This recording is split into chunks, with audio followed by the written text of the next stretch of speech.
Telugu Desam party వాస్తవంగా 5 సీట్లు 5 assembly 4 parliament announce చేయాల్సి ఉంది.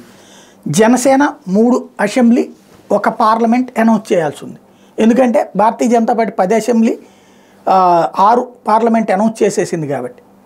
అయితే తెలుగుదేశం తాజాగా 9 అసెంబ్లీ 4 పార్లమెంటు అనౌన్స్ చేసేసింది. అంటే 9 ఎందుకు వచ్చినాయి అంటే ఒకటేమో అభ్యర్థిని బాబాయిని మార్చడం వల్ల జరిగినటువంటిది, అంటే కొడుక్కి కాకుండా బాబాయికి ఇచ్చినటువంటి దానివల్ల వచ్చినటువంటిది.